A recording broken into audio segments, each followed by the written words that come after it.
Welcome to the new episode of Fully Baked. This month we are doing a request from Mark for hot milk cake. Hot milk cake is a retro recipe, and it was originally created by Ellen Church, a former food editor of the Chicago Tribune. She first published this recipe in 1955.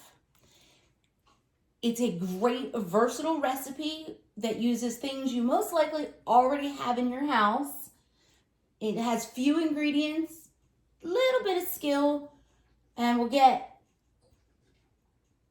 a wonderful, moist, flavorful cake that is amazing out of it. All right, let me wash my hands so that we can pull our ingredients. And I'm very excited about today.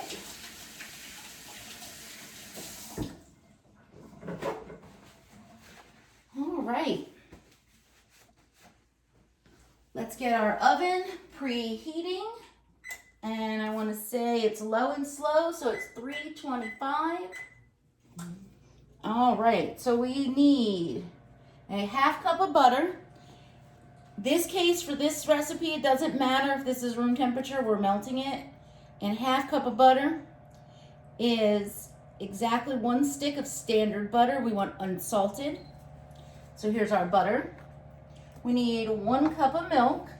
Now, when you're pouring out liquid into your cup, you'll see that we have the one side has our cups. If you put that facing away from you, as you're pouring in, you can see it come to where it is. And you want to lower down so that you're pretty eye level with it and give it a good pour.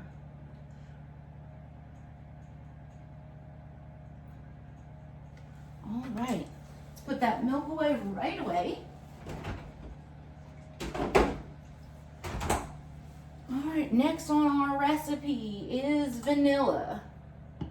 Now the recipe calls for vanilla extract. I add vanilla bean paste as well as the vanilla extract to get that extra vanilla flavor. And then if you use vanilla bean pods, I will tell you how to steep it and what that means as we go. So we've got those. And then we've got our 4 eggs, which weren't room temperature yet, so I have them warming in the warm water. And if you remember, if you forget to take your eggs out, or if they just don't get warm enough by the time you're ready to go, put them in some warm water and they'll room temperature right up. And then we will need 2 cups of sugar, but we're going to check our recipe to make sure I'm remembering correctly. All right, so one of our first steps is going to be to beat the sugar and eggs. So we're going to go ahead and put our sugar directly into our bowl that we're going to be using. And it's going to be 2 cups sugar. So we're going to get this out.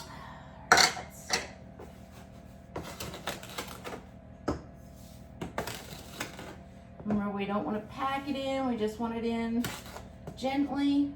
I'm going to use the spatula, pull it back, level it off. 1 cup.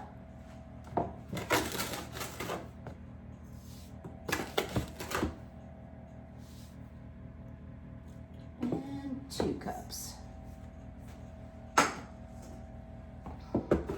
All right. And we're going to set that aside and pull the rest of our dry ingredients. Got our trusty sifter. All right. Then we need 2 cups flour. Let's move our beater out of the way. All right. We'll fill it gently, don't pack it in. Really, the only time you're packing any kind of ingredient is with brown sugar. Into the sifter. And if you have a smaller sifter, go ahead and sift your first flour first before you put your second cup in. If you have a larger sifter, you can go ahead and do it by just filling all the ingredients into the sifter before you get going. Takes care of our flour. You can see there's not a whole lot of ingredients to this one. And like I said, most of it is going to be stuff you already have in your house. 2 teaspoons baking powder. And we're going to level that as well. Most baking powders have the rim to level your spoons with. If not, you can do it with a butter knife or the back of a spatula. 1, 2.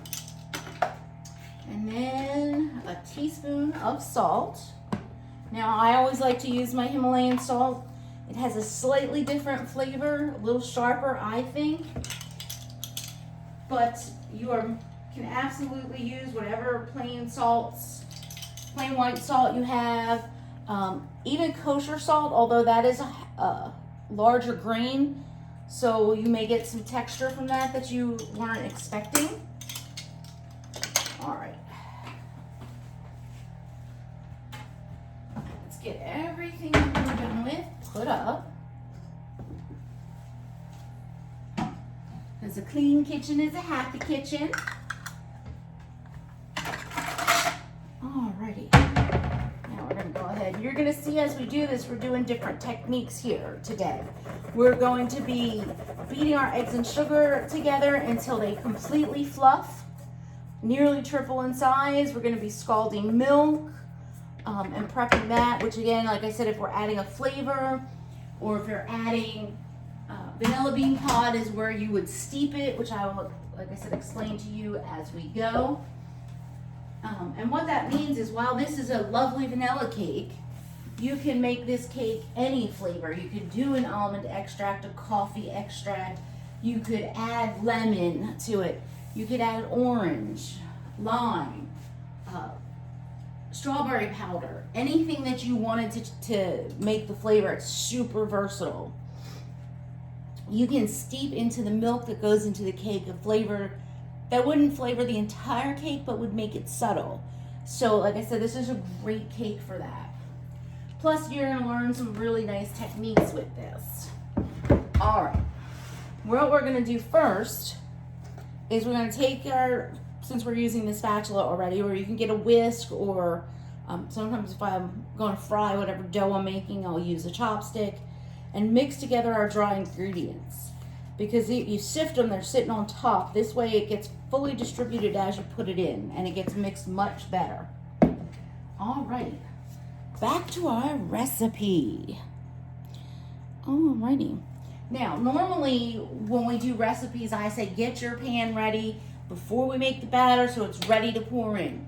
This recipe and bundt cake pan recipes are the exceptions. If you're using a tube pan, this is what a tube, obviously the tube pan is, or a bundt cake pan, which is the round pans with the little lines and sometimes really fancy designs.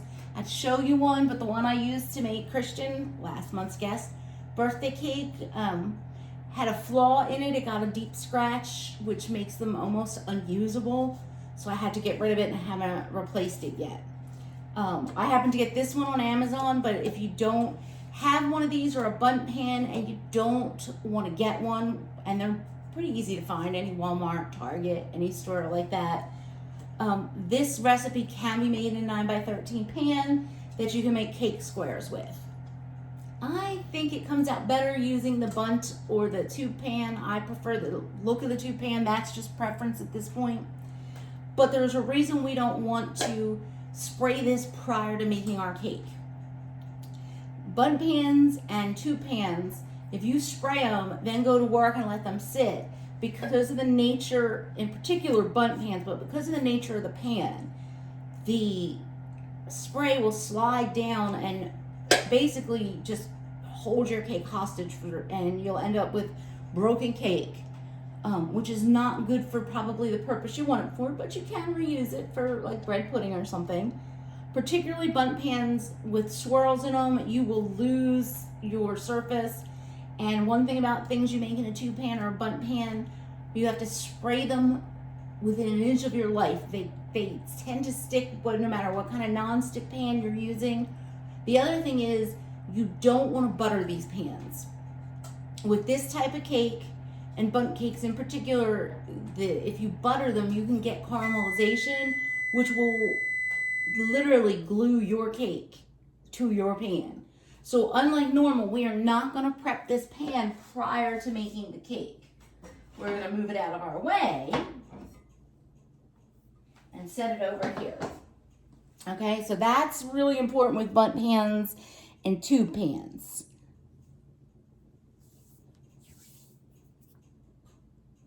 All right. Now, let's take a look and read our recipe again, even though I always read it before I get started. The first thing we're going to do is a small pan. This is a saucepan. You'll see it's a shallow pan. It's not tall on the sides like for soup or boiling water. You don't have to use a particular saucepan. This is what saucepans are for, essentially. You can use any pot that you have that's tall enough to hold the amount of milk without it being all the way up to the top. We're going to go ahead and use our actual saucepan for this. Now, you're going to see me take this off the heat and show it to you. When you're doing this for real, you don't want to take it off the heat till it's time to take it off the heat. But I'm going to do it just to show you. And we want it on low heat. This case is not something you want to turn the heat up to speed up heating the ingredients in the pan. You don't want to bring your milk to a boil. You don't want to get it super hot. Now, you'll see recipes that tell you you can do this in the microwave, what temperature to make it from the microwave. You can. It'll work, I guess. To me, you don't have any control over the milk. You can do it to a temperature, but this is the real proper way to do it. I personally, and this is a personal opinion, think this gives you the most control over how the milk is cooked. And that, to me, helps with the flavor and the cake setting up properly. All right, so the first thing we're going to do is melt the butter. And again, even for melting the butter, we don't want to speed up the process, because if you turn it up to melt the butter, then the pan is still too hot. So in goes the butter. And since we've pre-prepped, we've already started the next step on the recipe itself, which is to go ahead and pull our dry ingredients and sift them, which we've done. So our next step, while the butter starts to melt, we wait to put the milk in, is to rinse our spatula so we don't get flour into our milk mixture. And set this aside for when we need it. Now, from there, we're going to go ahead and get our eggs going and do our fluffy beaten eggs. We dump out that water. Now, we don't have to add these eggs one at a time like we do for other cakes, but we're still going to go ahead and crack them into a separate bowl so that we can make sure that nothing is wrong with our eggs. All right. Like I said, unlike the other cakes, we don't have to do this one egg at a time in the sense of mix it in first, but I always like to crack them one egg at a time in case one egg has a flaw or something weird going on with it. Also, if you drop a shell in there, it's not in your cake batter or your sugar, and it does not require you to put your fingers in the batter, or if you're making a cake for somebody else, toss ingredients because you dropped eggshell in there. All right, once we get that done, we'll get these out of our way. And we'll check on our butter.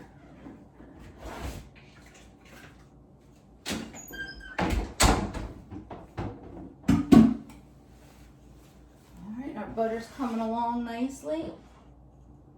Keep that on our low heat. Alrighty, this requires a whisk attachment. Whether it's a dual whisk on a hand beater, on a stand mixer. If you don't have it, you could do it by hand, but you're gonna be whisking for a while.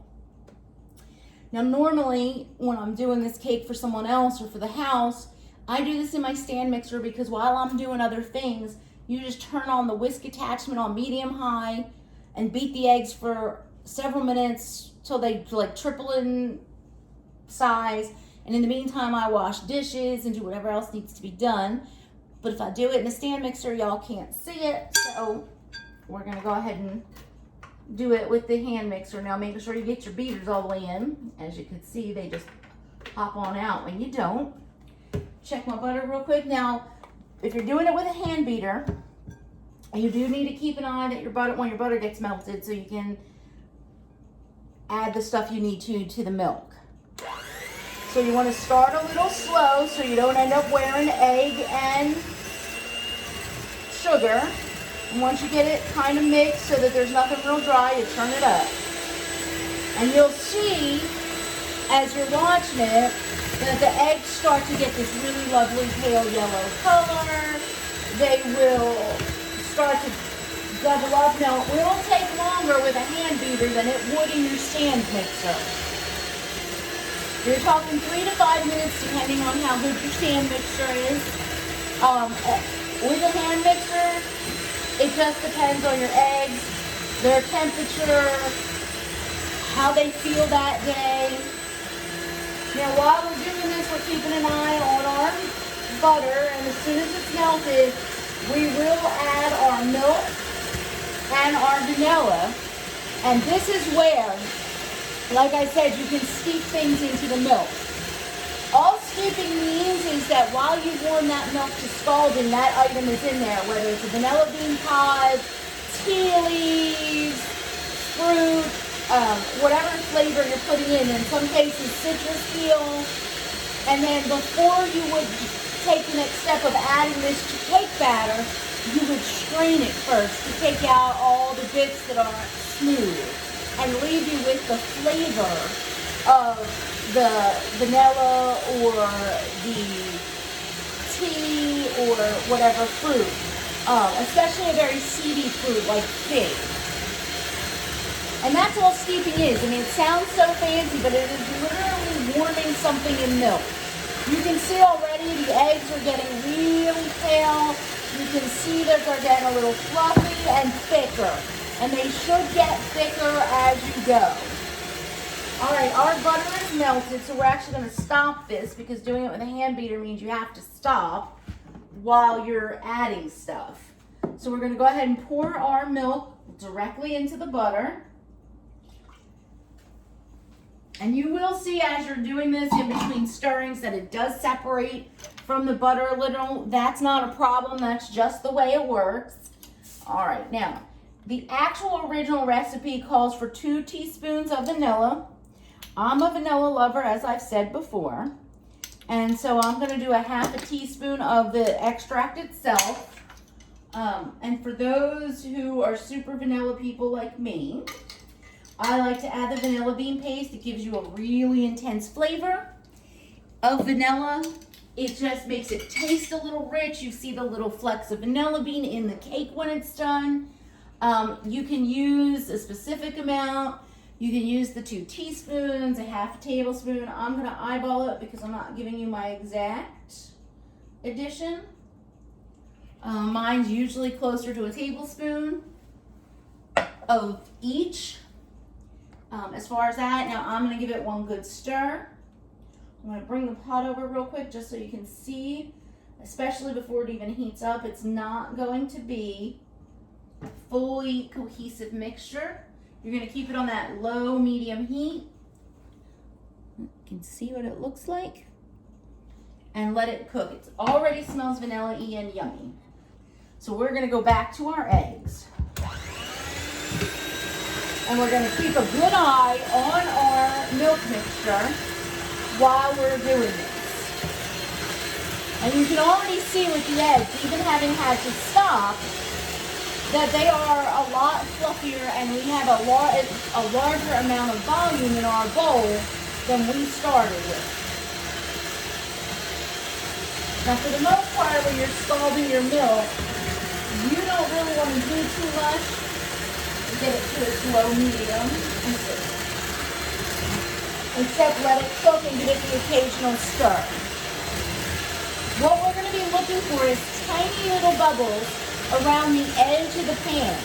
We don't want it to bubble. We don't want bubbles to break the surface of the milk because that's bringing it to the start of a boil, and we don't want that. We want it at just a simmer, right just before a simmer, when it's just starting to be hot, so it's just scalding.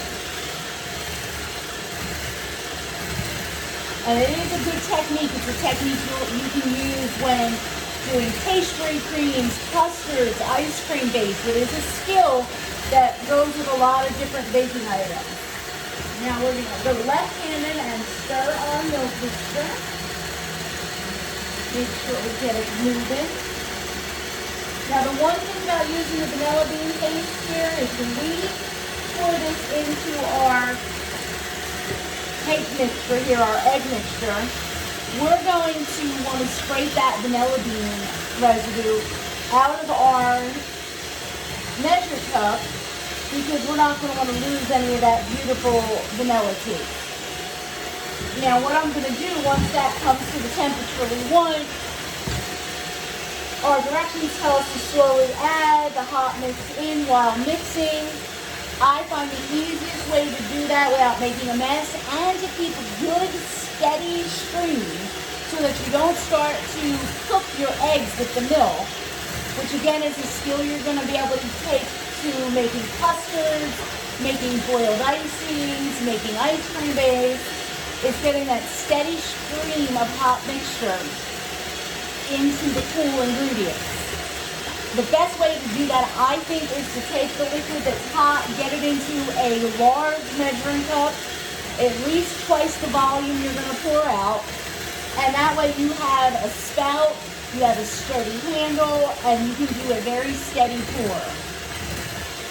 Alright, we're going to let the eggs rest for a minute. They're almost where we need them, so we'll finish them up after our milk gets going. Now we're going to give it a stir.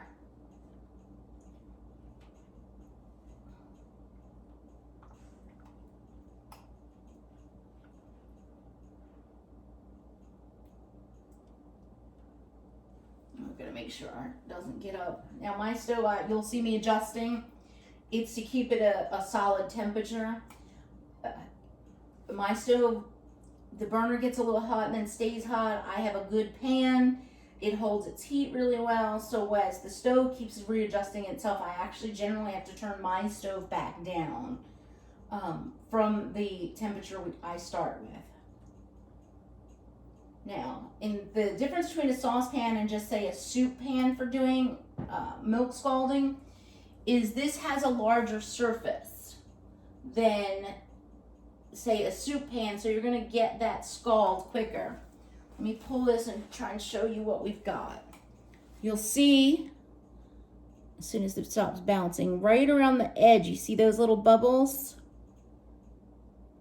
That's what we're talking about. Like when you make a pancake, or when you've seen somebody make a pancake and they get those tiny little bubbles around the edge that start to tell you it's almost time to flip it over. That's when we know we're scalded. Let me see if I can get it a little easier to see. And you'll see again, there they are coming right up just around the edges. You can almost not even see them, they're so little. So once we get that done, we've got it all the way to low, and we can leave it like that for a minute. I'm going to take it slightly off my burner. Like I said, mine stays hot, and we're going to finish getting these eggs beaten to where we want them so that we can move to the next step. The one thing about this, doing it in a stand mixer, like I said, is you just put the eggs in and go, and you can leave it.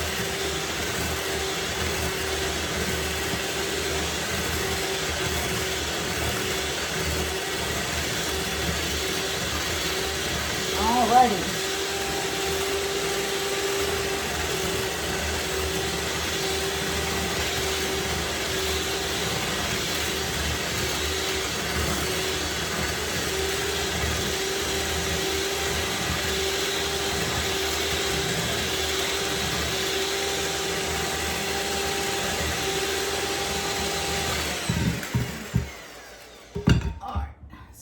can see from just that little bit of sugar and a couple eggs how much fluff and how much more volume that is. That's what they mean where it doubles. So what we're going to do is take this completely off the stove and pour it into the big measuring cup. I'm going to take it over the sink so that if I spill something, I don't get it all over everything.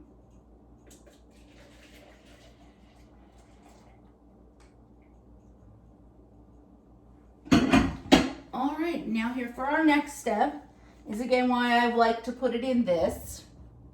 Okay. Now we're going to put it on a lower mix so that we don't splash ourselves.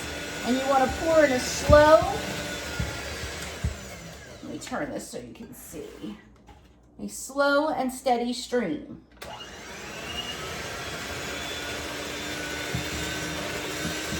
All the while keeping it on a slow mix because we don't want those eggs to cook, or you'll end up with a bowl full of scrambled eggs.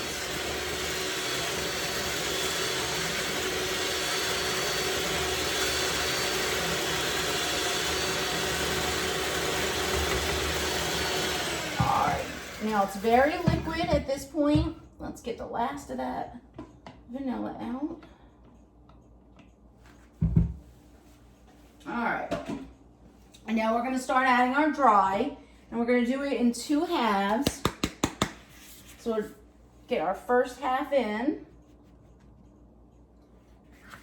and just give it a light mix just until we get that flour in.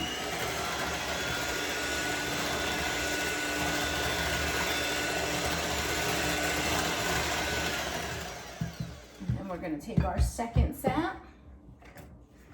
And in it goes.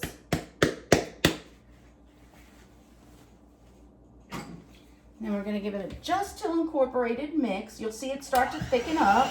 It's going to be a liquidy batter. It's not a super thick cake batter. So you just want to get it incorporated. And once it's pretty well incorporated, we're going to take this off. Get rid of these beaters, so we don't droop all over creation.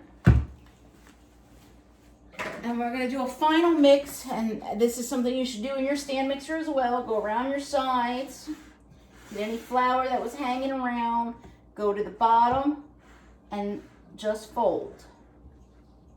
Make sure you got all that flour mixed in. Once you're sure it's all mixed in, you'll see this is a liquidy batter. It's supposed to be. Now we're going to spray this pan. You do not want to miss a single bit of this. You want to spray this as much as you can spray it without leaving liquid laying in the pan.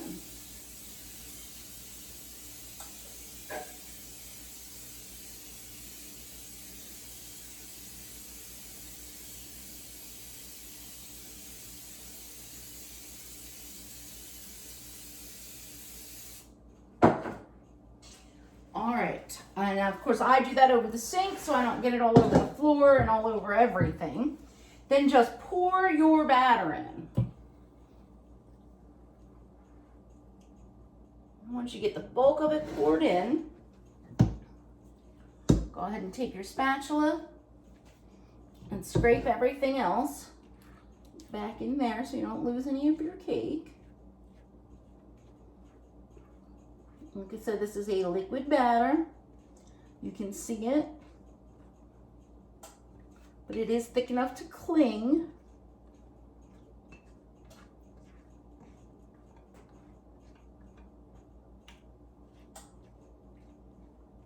All right, once you do that, I try to wipe any drips I have on the edges away so that I don't get anything that can help it stick.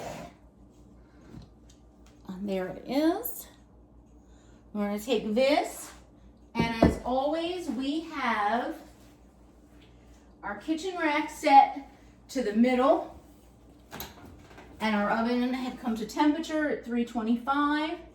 Put this right in the center of my oven, and then we leave it cook for an hour. Always do it, as I've said before, 5 minutes before your time, we're gonna test it. I found personally my oven in this pan, it's usually done at 55 minutes, but everybody's pan is going to be different. And like I said before, this is an amazing cake. I think she wrote this recipe originally in 1911. The original recipe had a mocha glaze, but this cake is just amazingly versatile. You can put any kind of glaze. You can do any kind of citrus glaze, just a sweet vanilla glaze, a regular coffee glaze, chocolate glaze. You can do fruit sauce. You can do fresh fruit, ice cream, whipped cream, whatever you want to put on top of it. If you want to do a quick glaze, they're fairly simple. It's a cup of sugar, powdered sugar, sifted, because you don't want it lumpy.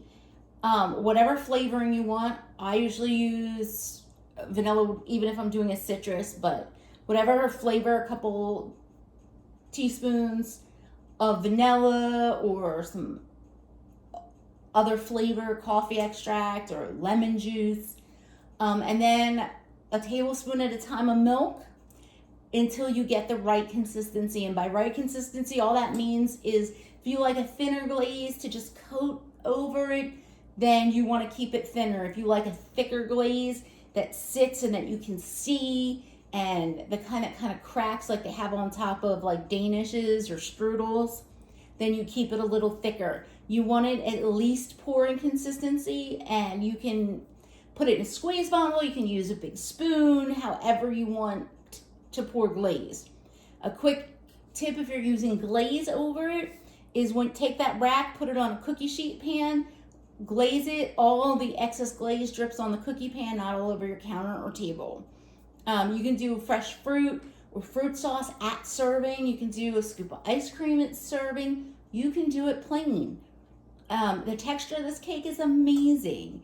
It's got that angel food cake softness without being dry. It's got that pound cake moistness without being heavy.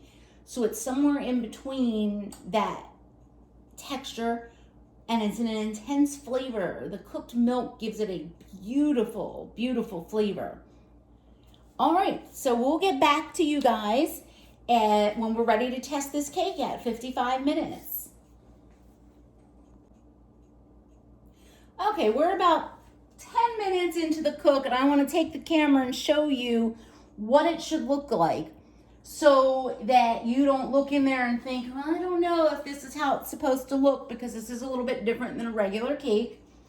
Also, a reminder not to open your oven, especially on something that goes low and slow like this, because the whole point is a low, even temperature for a longer period of time. All right, y'all. Hopefully you can see, because I can't see what you're looking at. Let me see if I can get you in there so that you can see the top of that cake. There we go. See how it's a little bubbly, a little fluffy. I'm sorry if it's bouncy. That is what it's supposed to be doing at this point. So don't worry when it looks like that. That is the way it should be. All right, I will come back to you again. Okay, timer went off. We're at 55 minutes. Let's give it a check and see what we've got. It's looking good, nice and browned on the top, pulled away from the sides of the pan nicely. Clear toothpick means we are good. So let's go ahead and pull this out. Now these cakes, again, bun cakes and this particular type of pan use are very different. We must set a timer for 10 minutes to leave this sit in the pan, because the cake itself needs to set up. And if you take it out of the pan too early, you can cause the cake to collapse. So you can see it's nice and brown. You can see it pulled away from the sides a little, which is exactly what we're looking for. So I will be back to you in 10 minutes when this cake is cool enough to invert and turn out onto our cooling rack. Okay, it's been 10 minutes. And again, we never want to take it out of the pan earlier than 10 minutes for this type of cake, because it could collapse your cake. Now we're going to invert, meaning to turn upside down, the cake. One of the great things about this type of cake is you don't need to slide this over the bottle, use all the things you use for certain other types of cake, which is what the tube is for. For certain types of cake, like an angel food, you use gravity to get the cake out of the pan only. So you would invert it over a bottle so that the cake would slowly come down. But in this case, we just have to get it over, use a little gravity. Oh, don't drop it. And use a little gravity and hope we don't have too much stickage, which we seem to have. We have a little bit of sticking. What we're gonna do is grab a butter knife. And the usual sticking spot is around the tube because that's where it usually gets stuck. And we're just gonna lightly push it away from the tube. Now, I'm gonna give it a little lift on the bottom. I don't think that's the issue. If it then still does not remove itself from here, what we will do is let it cool a little more and let gravity do the trick for us. Sometimes you gotta give it a little assistance. There we go. See how just letting it hold upside down for a minute? And gravity does the trick for us. Voila. As you'll notice, I just held it upside down till it released on its own. If you kind of force it, you lose the cooktop from around the edge where the butter and eggs gave you the nice browning. All right, now we're gonna let that cool, and then I will cut into it to show you what the inside looks like once it's done cooling. Okay, the cake is cool enough to go ahead and cut into for y'all. Let me get a good knife for that. I just want to remind you guys, when you are using your nonstick pans and spraying them the way that we do, you don't want to put your nonstick pans into the dishwasher, even if it says it's dishwasher safe, because it shortens the life of your pan. And to wash them twice, no matter how clean they feel after the first wash them a second time. Otherwise, after a while of using the spray over top of the nonstick, you'll get a weird sticky feeling to your pan, which isn't anything harmful, but it does, and particularly cakes like this, cause your cakes to stick a little more. It makes it a little more difficult. All right, now we're just gonna slide this onto our cutting board and remove this.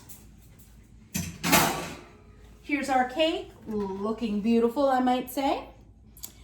I like to use the bottom side for presentation with this particular cake, but you could have flipped it back over where you have some of the rise. I prefer this look. That's a personal preference. All right, let me give it a cut and we'll let you see what it looks like on the inside.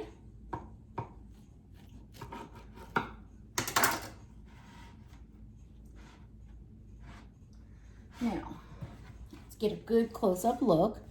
You can see it's nice and soft, springy, and you can see that it's got the nice outside and then the soft inside, and that is what it should look. Now you can do like I usually do when I make it just for myself rather than for the video, is I pull it right before it starts to get the darker brown. I like it what they consider a little underbaked, where the toothpick comes out basically clean so that everything inside is cooked all the way, but it's not technically cooked fully such as this one is. It's a personal preference.